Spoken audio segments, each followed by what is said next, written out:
प्रकाशरूपं नमो वायुरूपं विकारादि हेतुं कलाधरभूतम् अनेक क्रिया योग शक्ति स्वरूपं सदा विश्वरूपं गणेशं नमामि। ह्रीङ्कारमेव तव नाम तदेव रूपं त्वन्नाम दुर्लभमिह त्रिपुरे गृह्णन्ति त्वत्तेजसा परिणतं वियतातिभूतं सौख्यं तनोति सरसीरुह संभवादेह। அம்பாளுடைய திருஷதியில எப்படி ஹயக்ரீவருக்கு அகஸ்தியர் கெஞ்சி அவர்கிட்ட இந்த நாமாவளிகள் எல்லாம் வாங்கிட்டாருங்கிறத நம்ம பார்க்கும்போது ஸ்ரீசக்கரத்தை பற்றியும் நம்மளுடைய ஆதார சக்கரங்கள்ல எப்படி குண்டலினி சக்தி ஏறது நம்மளுடைய சகசிராரத்துக்குங்கிறத பத்தியும் பார்த்தோம். இப்போ தியானத்துல இருந்து நாமாக்களுக்கு போறோம். அதுக்கு முன்னாடி நம்முடைய ஹயக்ரீவர் அகஸ்தியருக்கு என்ன சொன்னார் அப்படிங்கிறது கொஞ்சம் பார்த்தோம்.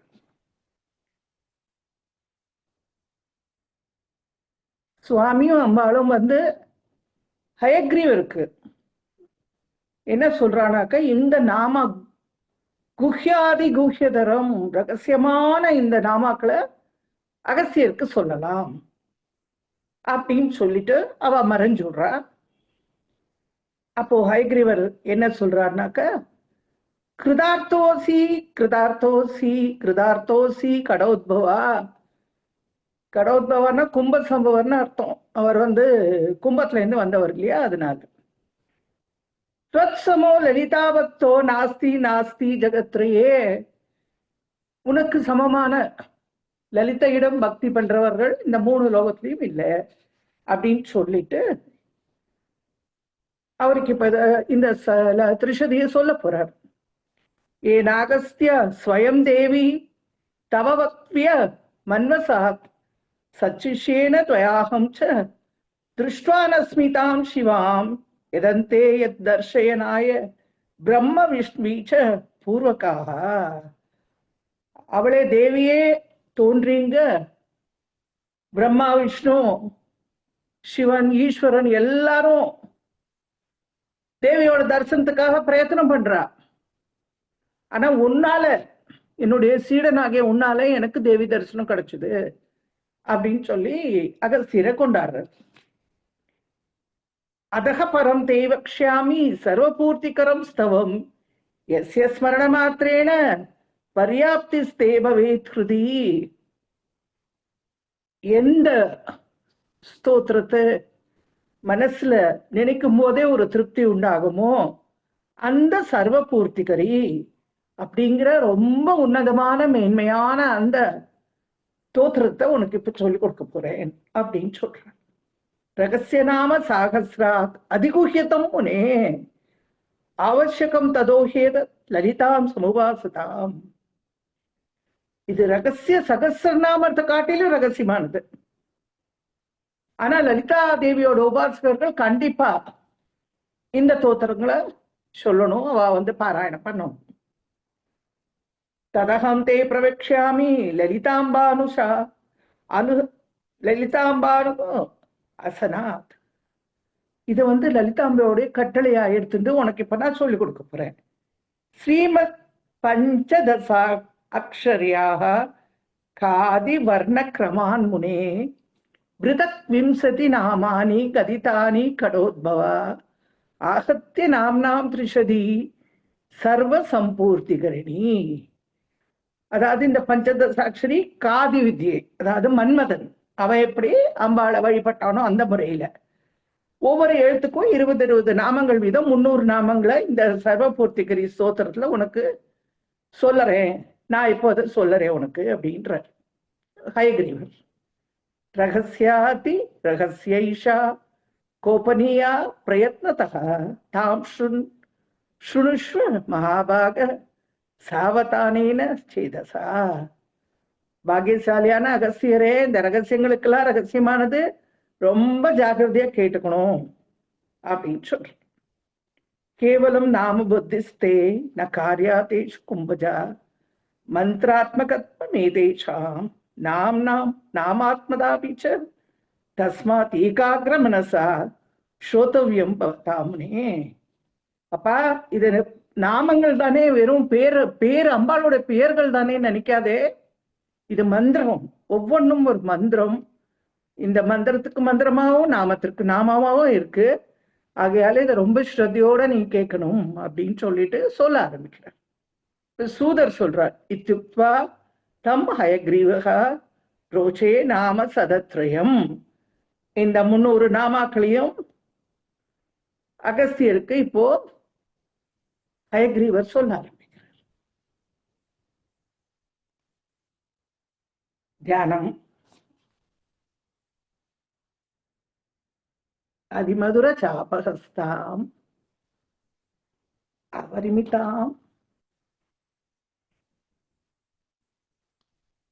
பாண சௌபாகியம் அருணா அதிசய கருணா அபிநவ குல சுந்தரிம் வந்தே. இந்த தியான ஸ்லோகத்தை சொல்லி ஹயக்ரீவர் ஆரம்பிக்கிறார். அப்புறம் எல்லா விதமான நியாசங்கள் அதெல்லாம் பண்ணணும். அதெல்லாம் அவருக்கு சொல்லிக் கொடுக்க வேண்டியதில்லை, ஏற்கனவே அவருக்கு தெரியும். அன்னைக்கு நான் காமிச்ச தசமுத்து முத்திரைகள் அதுவும் இந்த நியாசத்துல வரும். இதுல அம்பாளுக்கு நம்ம பூஜையெல்லாம் முடிச்சுட்டு அவளுக்கு உபச்சாரங்கள் பண்றோம் இல்லையா, அப்போ இந்த தசமுத்திரைகளை காட்டணும். நியாசம் இதெல்லாம் அகஸ்தியருக்கு ஏற்கனவே தெரிஞ்சிருக்கும். ஏன்னா அவர் லலிதா சகஸ்ரநாமம் சொல்லி கொடுத்திருக்காரு ஏற்கனவே, அதனால இதெல்லாம் தெரிஞ்சிருக்கும். அதிமதுர சாபஹஸ்தா, அதிகமான மதுரமான இனிப்பான திதிப்பு மிகுந்த சாபஹஸ்தா, கரும்பு வில்லு கையில வச்சுட்டு இருக்காளே, ஹஸ்தத்துல என்ன வச்சுட்டு இருக்கான கரும்பு வில்லு. அபரிமித ஆமோத பான சௌபாகியா, அளவு கடந்த அபண்டன்ஸ், ரொம்ப எக்ஸஸ், அந்த ஆனந்தம், எடுக்க எடுக்க குறையாத ஆனந்தம். பான சௌபாகியம், அதாவது பானம் எடுத்துட்டே இருப்பாளே விடுறதுக்கு, எடுக்க எடுக்க குறையாது. அவளுடைய கையில இருக்கிற அந்த பஞ்ச பானங்கள் சௌபாகியத்தை கொடுக்கக்கூடிய அந்த பானங்கள், ஆனந்த சௌபாகியமாகிய அந்த அம்பை பானங்களை உடையவளாகவும். அருணாம், அருணாம்னாக்க உதயகால சூரியன். கர்த்தால சூரியன் கொஞ்சம் கடுமையா வர்றதுக்கு முன்னாடி மென்மையா குளுமையா வரா இல்லையா, அந்த சூரியன் உதயகால சூரியன். உத்யத் பானுன்னு சொல்லி நம்ம எல்லா இடத்துலயும் சொல்றோம். உத்யத் பானு சகசிராபா அப்படின்னு சொல்றோம். அந்த அருணாம் அதிசய கருணாம், அதிசயமிக்க அதிசயத்தக்க சிவந்த மேனியோட அம்பாள் காட்சி தரா அப்படின்னு சொல்லும் போதே, அருணாம்னு சொல்லும் போதே ரொம்ப கருணை உள்ளவள்னு அர்த்தம். தயை உள்ளவள், அன்பு உள்ளவள். அதிசய கருணம், அதிசயமான கருணையே உருவானவள், வடிவெடுத்தவள். அவ்வியாஜ கருணாபூர பூரிதாயை நமோ நமகான்னு லலிதா அஷ்டோத்திரத்துல சொல்லியிருக்கு. அப்படி ஒரு நாமா இருக்கு அம்பாள். அவ்வியாஜ கருணாபூர பூரிதாயை நமோ நமகா. அப்படி உதிக்கின்ற செங்கதிர் உச்சி திலகம்னு சொல்றார் இல்லையா அபிராமி பட்டர். அந்த சிவந்த திருமேனி, சூரிய உதயகால சூரியனை போல அந்த சிவந்த திருமேனி உடைய அந்த அம்பிகே அதிசயமான கருணை. அதிசயமான கருணைனாக்க அவ்வியாஜ கருணாமூர்த்தி அப்படின்னு அம்பாளுக்கு ஒரு பேர். வியாஜ்யம்னா காரணம்னு அர்த்தம். அவளுக்கு அவ்வியாஜ கருணாமூர்த்தியை நமகான்னு சொல்றோம். எந்த வியாஜ்யம், எந்த காரணமும் இல்லாமல் கருணையோடு இருப்பவள். ஒருத்தர்கிட்ட நம்ம அன்பு செலுத்தணும்னா அதுக்கு ஏதாவது ஒரு காரணம் இருக்கும். நாம ஏதாவது அவகிட்ட இருந்து எதிர்பார்ப்போம், இல்ல அவ நம்ம கிட்ட இருந்து ஏதாவது எதிர்பார்ப்பா. அப்படித்தான் அன்பு பரமாறிக்கொள்ளப்படுகிறது. ஆனா நம்ம அம்பாள் கிட்ட எந்த காரணமும் இல்லாமல் அதிசய கருணா, அதிசயமான காருண்யம். ஹேமை ஜனனி திருஷ்டிச கருணா அப்படின்னு சொல்றார் சங்கர். கருணையான உன்னுடைய பார்வையை எனக்கு கொடு, பக்தனான எனக்கு உன்னுடைய கருணையான பார்வையை கொடு அப்படின்னு சொல்றாரு. ஏன்னா அந்த கருணைக்கு எந்த காரணமும் கிடையாது. அவ்வியாஜ கருணாமூர்த்தி நமகா அப்படின்னு அம்பாளுக்கு ஒரு நாம இருக்கு. அதிசய கருணா அபிநவ குல சுந்தரிம் வந்தே. அபிநவ குல சுந்தரி, அபிநவ இப்பொழுது அழகான, ரொம்ப அழகாக புத்தம் புதிய அழகுடன் விளங்குபவளாக இருக்கும் பரதேவதியை, லலிதா பரமேஸ்வரியை, லலிதா திரிபுர சுந்தரியை வணங்குகிறேங்கிற. என்ன சொல்றாருன்னா, அபிநவ குல சுந்தரி.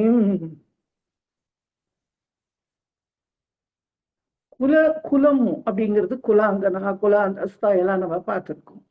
குலபதம் அப்படின்னு சொல்றாரு சங்கர். குலபதம் சகசிராரே பத்மே சகரசி வித்யா சுவரசின்னு சொல்லி மை மூலாதாரையில சொல்றார். குலபதம் அப்படின்னாக்கா ராஜபாட்டை. எதுனா நம்மளுடைய குண்டலினி சக்தி மூலாதாரத்துல இருந்து போறது இல்லையா, 6 ஆதாரங்களை கடந்து சகசிராரத்துக்கு, அதுக்கு பேரு குலபதம் அப்படின்னு பேரு. அந்த குலபதத்துல அந்த சக்கரங்கள்ல புதிதாக நவ அழகோட விளங்கும் பரதேவதையான லலிதா பரமேஸ்வரியை வணங்குறேன் அப்படின்னு சொல்லியிருக்கு. இப்போ அந்த குலம் அப்படின்னு சொல்லிட்டதுனால நம்ம மறுபடியும் இந்த சக்கரங்களை பத்தி பார்க்க வேண்டியிருக்கும். முதல்ல இருந்து மறுபடியும் கொஞ்சம் உங்களுக்கு எல்லாம் சொல்லி கொடுக்குறேன். அதாவது நம்மளுடைய 18 சாஸ்திரங்கள், இதிகாசங்கள், வேதம் எல்லாம் சேர்த்து அதுக்கெல்லாம் ஆணிவேரா இருக்கிறது பரநாதமாகிற பிரணவம்ங்கிறது நமக்கு தெரியும்.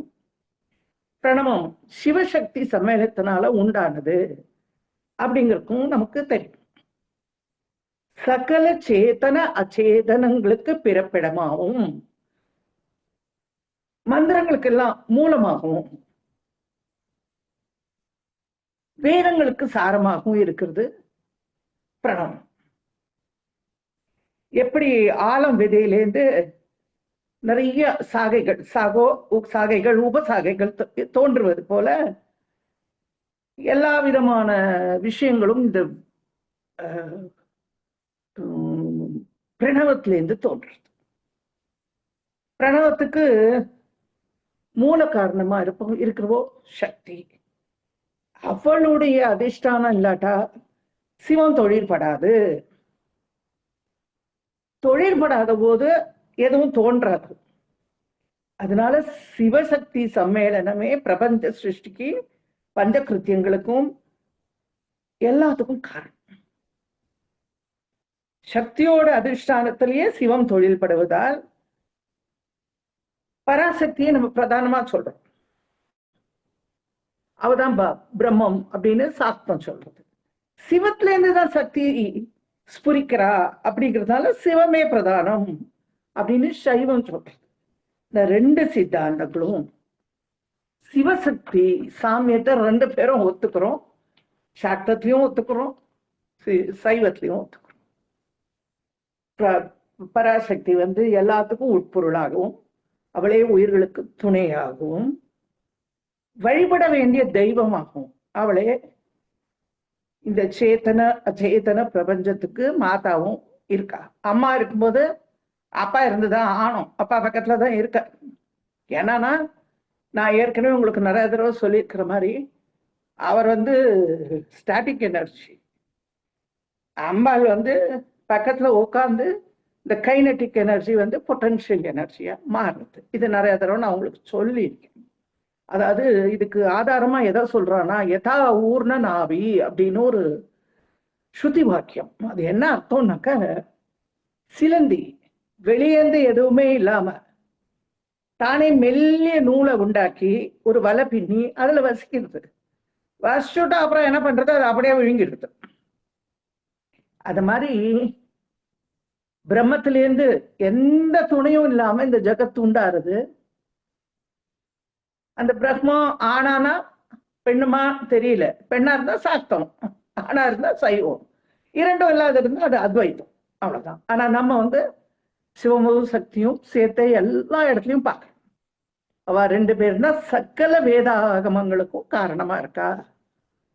இந்த அஷ்டாதச வேதாகமங்களுக்கு அவதான் காரணம் அப்படின்னு சொல்றோம். இத சைவ சித்தாந்தத்திலே சொல்லியிருக்கு. ஆகமங்கள் எங்கே, அறு சமயம் தான் எங்கே, யோகங்கள் எங்கே, உணர்வு எங்கே, பாகத்து அருள் வடிவும் தானுமாய் ஆண்டிலனேல் அந்த பெருவடிவை யார் அறிவார் பேசு அப்படின்னு சொல்லி. வேதாகம நூல்கள் இல்லைனாக்க பொருள் தெரியாது. அந்த நூல்களை எல்லாம் சிவமும் சக்தியும் சேர்ந்துதான் கொடுத்துருக்கா அப்படின்னு பார்த்துட்டோம். இப்ப இந்த பானம் கோதண்டம்லாம் வச்சுட்டு இருக்கிறது யாருன்னா திரிபுர சுந்தரி நமக்கு தெரியும். சாக்த சித்தாந்தத்துல அம்பாளுக்கு எவ்வளவு முக்கியத்துவம் கொடுக்குறோங்கிறதுக்கு அவளுடைய பேரை நிறைய அந்த மும்மூன்றா இருப்பது எல்லா திரிபுரங்கள் சொல்றோம். பிரணவத்துல ஊமான்னு சொல்றோம். 3 அக்ஷரங்களா அம்பாள் இருக்கா. சிருஷ்டி ஸ்திதி சமாரம், மூணு காரணங்களுக்கும் அவதான் எல்லாத்துக்கும். பிரம்மா விஷ்ணு ருத்ரன் மூர்த்தி திரயமா இருக்கா அம்பாள். இச்சா கிரியா ஞான சக்தி திரயம், ஸ்தூல சூஷ்ம காரண சரீரத்ரயம், மனஸ் புத்தி சித்தம் அந்த கரணங்கள் அதுல 3 இருக்கா. இடம் பிங்களா சுஷும்னா நாடித்ரயம், ஜாகிரத ஸ்வப்ன சுஷுப்தி அவஸ்தாத்ரயம் எல்லாம் 3 இருக்கு. இது தவிர சாக்த சித்தாந்தத்துக்கு பிரத்யேகமான சில இந்த 3 விஷயங்கள் இருக்கு. அது என்னன்னா, பஞ்சதச அக்ஷரியில வாக்பவ கூட்டம், மத்திய கூட்டம், சக்தி கூட்டமா இருக்கா. அக்னிகண்டம், சூரிய கண்டம், சோம கண்டமாவும் இருக்கா. பிரம்மகந்தி, விஷ்ணு கிரந்தி, ருத்ர கிரந்தியாவும் இருக்கா. இது தவிர ஸ்ரீ சக்கரம் பார்த்தோம் இல்லையா, அதுல 3 மூலையிலையும் அந்த மத்திய திரிகோணத்துல காமகிரி பீட்டம், ஜாலந்திர பீட்டம், பூர்ணகிரி பீட்டமாவும் இருக்கா. இதுல இருக்கிற மகா காமேஸ்வரி, மகாவஜ்ரேஸ்வரி, மகா பகமாலினி எல்லாம் அம்பாளுடைய சக்திகள். இந்த ஸ்ரீ சக்கரத்துல இன்னொன்னு என்ன இருக்குன்னாக்க, கோணத்திரயம், ரேகாத்திரயம், பூபுரத்திரயம் இருக்கு. இது எல்லாத்துலயும் அதிதேவதையாகவும் அதிஷ்டான தேவதையாகவும் இதுக்கு அப்பால எஞ்சி நிற்பவளாகவும் அவற்றோடு ஒன்றாய் உடனாய் வேறாய் 3 நிலைகளும் இருக்கிறது நம்மளுடைய அம்பிகை. 9வது ஆவரணத்துல பிந்துல சிவத்தோட சேர்ந்து இருக்கிறவோ இந்த திரிபுர சுந்தரி அப்படின்னு நம்ம பார்த்துட்டோம். அது தவிர அம்பாளுடைய பாசாங்குசம், இக்ஷுகூதண்டம், புஷ்பபானம் இதுவும் தத்துவ உருவகங்கள்னு நமக்கு தெரியும். இதெல்லாம் நான் உங்களுக்கு நிறைய தடவை சொல்லியிருக்கேன். இப்போ ஸ்ரீ வித்யை யார் யார் அம்பாளை ஸ்ரீ வித்யா பூஜை பண்ணியிருக்கா அப்படின்னு சொன்னா, ஏற்கனவே நமக்கு பட்டர் ஒரு 12 பேர் கொடுத்துருக்காரு. இன்னும் கொஞ்சம் அதுல இருந்து கொஞ்சம் வித்தியாசமா ஒரு 12 பேர் இருக்கு. மனு, சந்திரன், குபேரன், லோபாமுத்ரா, மன்மதன், அகஸ்தியர், அக்னிதேவன், சூரியன், இந்திரன், ஸ்கந்தன், சிவன், துர்வாசர். இவ எல்லாரும் அம்பாள இந்த ஸ்ரீ வித்யை மூலமாக உபாசனை பண்ணியிருக்கா. நமக்கு காதி வித்யை, ஹாதி வித்யை ரெண்டும் தெரியும். காதி வித்யை என்பது கா என்ற அக்ஷரத்தை முதலாக உடையது. காதி வித்யை அப்படிங்கிறது ஹா என்ற அக்ஷரத்தை முதலாவதாக உடையது. காதி வித்யைக்கு காமராஜர், மன்மதன் ரிஷி. ஆதி வித்யை என்ற ஹகார அக்ஷரத்தை முதலாக உடையதுக்கு லோபாமுத்ரை, அவ ரிஷி. அதுக்கு லோபாமுத்ர வித்யைன்னு பேரு. இது ஏற்கனவே சொல்லியிருக்கேன், நான் மறுபடியும் இப்ப சொல்லிட்டு இருக்கேன். இந்த ஸ்ரீ வித்யானது குலஸ்திரீ அப்படின்னு சொல்லப்பட்டிருக்கு. குலஸ்திரீ, அபிநவ குல அப்படின்னு சொல்றால இந்த தியான ஸ்லோகத்துல. ரொம்ப பரம ரகசியமானது, ரகசியத்திலும் பரம ரகசியமானது. குஹ்யாத் குஹ்யதரம், அறிந்தேன் எவரும் அறியாமறையைன்னு சொல்றாருல நம்மளுடைய பட்டர். அறியாத மறைய, யாருக்கும் தெரியாத விஷயத்தை, மறைக்கப்பட்டிருக்கிற விஷயம் ரகசியமானது. அதாவது தொல்காப்பியத்துல என்ன சொல்லியிருக்குனாக்க, ஒரு சூத்திரம் இருக்கு தொல்காப்பியத்துல. நிறைமொழி மாந்தர் ஆணையர் கிளந்த மறைமொழி தானே மந்திரம் என்ப. அனன்ய சித்தத்தோட அம்பாளே நமக்கு எல்லாம் அப்படின்னு சரணாகதி பண்ணவாளுக்கு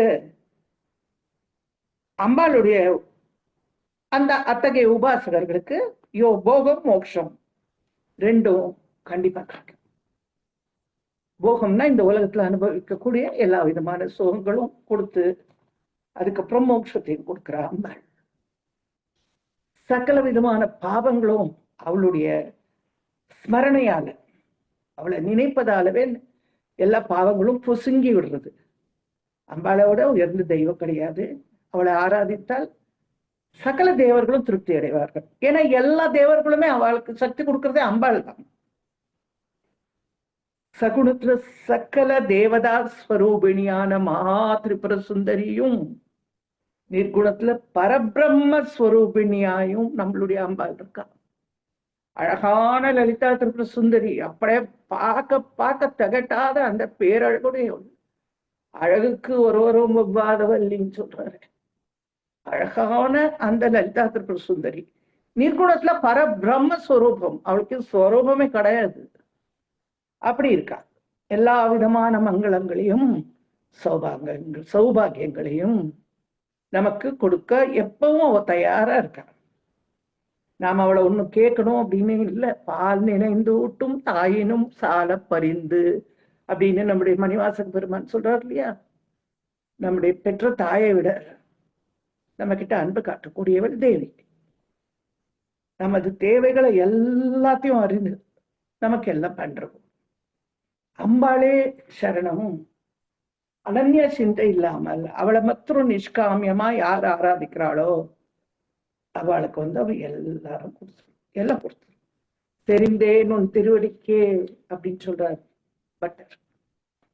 அதனால அம்பாள் எல்லாத்தையும் கொடுத்துரும்.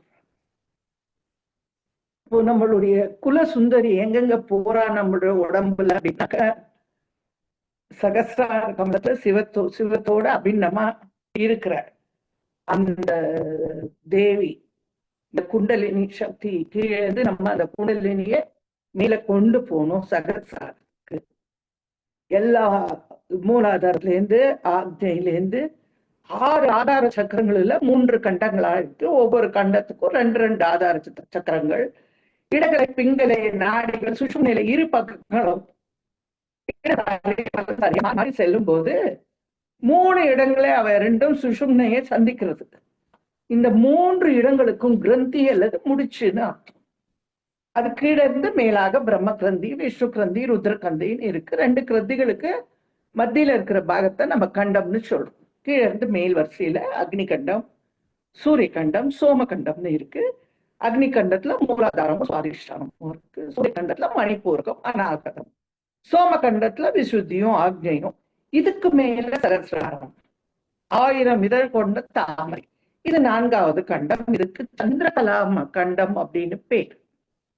இந்த சகஸ்ரத்தால பத்மத்தோட மத்தியில மகாபிந்துங்கிற ஸ்தானத்துல குண்டலினி இங்க வந்து அங்கிருந்து சுவாமியோடைய சேரும் போது என்ன ஆகுதுனாக்க, அப்படியே அமிர்தம் பெறுகிறது. அர்த்தநாரியா சதாசிவ மனோன்மணிய நம்ம தரிசிக்கும் போது அப்படி அமிர்தம் பெருகி 72,000 நாடிகளும் நம்மளுடைய சரீரத்துல நினைச்சு சாதகனுக்கு அமிர்த தத்துவத்தை கொடுக்கிறது. அதாவது ஆனந்தமாய், ஆனந்தோ பிரம்ம இதி வியாஜனாத் அப்படின்னு உபனிஷத் சொல்றது. ஆனந்தத்திலிருந்து தான் சகலமும் உண்டாயிருக்கு. ஏன்னா மேல இருக்கு இல்லையா அந்த சர்வானந்தமய சக்கரம், எல்லாம் அதுலயே ஜீவிக்கிறது, அதுலயே லயமா இருக்கு. பிரம்ம இதி வியாஜனாத், விஞ்ஞானம், அதாவது அறிவிலேருந்து இதெல்லாம் தோன்றிருக்கணும் சொல்றோம். அறிவிலேயே இருக்கு, ஜீவிச்சிருக்கு, அறிவிலேயே லயம் அடைகிறது. அதனால பிரம்மத்தை ஞானானந்த ஸ்வரூபம்னு கூறுது. அறிவு ஆனந்தம் ரெண்டும் சேர்ந்து அந்த ஞானானந்த ஸ்வரூபம் என்னன்னாக்க அமுதமாய் பூர்ணமா எங்கும் வியாபித்து அழியாமல் இருப்பது. அமுதம்னா நமக்கு தெரியும் அமிர்தம், அதுக்கு இறப்பு கிடையாது. பிரம்மஸ்வரூபிணியான அம்பாள் தன்னுடைய கருணையினால பஞ்சபூதங்களாக விரிஞ்சு அதோட வடிவா இருக்காகும். அதாவது உபனிஷத்துல, தைத்திரிய உபனிஷத்துல என்ன சொல்றதுனாக்க ஆத்மனகா ஆகாசம் சம்பூத, ஆத்மாவிலேருந்து ஆத்மா ஆகாசம் தோணி இருக்கு. ஆகாஷாத் வாயு, வாயுவோர் அக்னிஹி, அக்னி ஆபகா, அக்னிலேருந்து ஜலம், அப்பத்தியா பிருத்வி, பிரம்மத்திலேருந்து ஆகாசம், ஆகாசத்திலேருந்து வாயு, வாயுலேருந்து அக்னி, அக்னிலேருந்து அப்பு, அப்புலேருந்து பிருத்வி. இந்த பஞ்சபூதங்களையும் தன்னுடைய உடலாக அம்பாள் சூஷ்ம நிலையில வச்சுருக்கா அப்படிங்கிறது நமக்கு தெரியும். அம்பாள் தான் மூலப்பிரகிருதி, அம்பாள் தான் அவ்யக்தம், அழியாதது. அம்பாள் என்ன சொல்றான்னாக்க, நான் சிருஷ்டிப்பேன், பலவாக விரிவேன் அப்படின்னு சொல்லி விரிகிறாங்க. பஞ்சபூதங்களோட வடிவா இருப்பாங்கிறதுக்கு இன்னொரு ரகசிய அர்த்தமும் சொல்லி, அதாவது தன்மாத்திரைகள். ஆகாசத்துக்கு ஒரு தன்மாத்திரை, வாயுக்கு 2, அக்னிக்கு 3, அப்புக்கு 4, பிருத்திவிக்கு 5, ஆக 15 தன்மாத்திரைகள். பஞ்சபூதத்தினுடைய சூஷ்ம நிலைய தன்மாத்திரைகள் சப்தம், ஸ்பர்ஷம், ரூபம், ரசம், கந்தம். பிரகிருதியில் இருக்கிற தன்மாத்திரைகளை அம்பாளுடைய அம்சமான 15 நித்யா தேவதைகள், திதி நித்யா தேவதைகள் 15 பேர் நம்ம பார்த்துட்டோம். காமேஸ்வரி, பகமாலினி, நித்யக்லின்னா, பேருண்டா, வன்ஹிவாசினி, மகாவஜ்ரேஸ்வரி, சிவதூதி, துவரிதா, குலசுந்தரி, நித்யா, நீலபதாக்கா, விஜயா, சர்வமங்களா, ஜுவாலமாலினி, கடைசியில சித்ரா. இது 8வது ஆவரணமான மத்திய திரிகோணத்துல 3 கோடுகள்ல இந்த தெய்வமார்கள் இருக்கா. இவ காலத்தை குறிப்பிடலாம். பஞ்சதசாதி இது ரூபேன காலசிய பரிணாம அவலோகனம். இந்த 15 திதிநித்யா தெய்வங்களும் இந்த பஞ்சபூதங்களும் பிரகிருதியா இருக்கு. பஞ்சபூதங்களும் பிரகிருதியா இருக்கு. இந்த திதிநித்யா தேவிகள் காலமா இருக்கா. அதனால பிரகிருதியாகவும் காலமாகவும் இருந்து அதுக்கெல்லாம் மேல அவற்றுக்கும் அதீதமான பரபிரம்ம ஸ்வரூபிணியாக நம்முடைய அம்பாள் இருக்கா. காலமாய் காலமின்றி, கர்மமாய் கர்மமின்றி, கோலமாய் கோலமின்றி, குணங்களாய் குணங்களின்றி, ஞானமாய் ஞானமின்றி, அப்படி தனப்புறான் சொல்லி தன்ன மாதிரி எதுவுமே இருக்கு யாருக்கு எதுவும் இல்லை. அப்படி இருக்கக்கூடிய அந்த அம்பாள் அபிநவ சுந்தரிம் வந்தே நமஸ்கரிக்கிறேன் அப்படின்னு சொல்லி அந்த தியான ஸ்லோகத்தை சொல்லி, இந்த தியானத்தை சொல்லி இந்த நாமாக்களை சொல்ல ஆரம்பிக்கிறார் நம்முடைய ஹயக்ரீவர். அதிமதுர சாபஹஸ்தாம் அபரிமிதாமோத பாட் சௌபாகியாம் அருணாம் அதிசய கருணாம், அதிசயமான கருணையை காருண்யத்தை நமக்கு காட்டுபவளான தேவி அபிநவ குல சுந்தரியும் வந்தே. புதுசு புதுசான அழகு அதோட விளங்குகின்ற அந்த பரதேவதையே மகாகிருப சுந்தரியை வணங்குகிறேன் அப்படின்னு சொல்லி இந்த நாமாக்களை இப்ப சொல்லிக் கொடுக்க ஆரம்பிக்கிறார் அகஸ்தியருக்கு. இந்த நாமாக்களை 5 நாமாக்களை போட்டிருக்கேன், பார்த்துக்கோங்க. ஓம்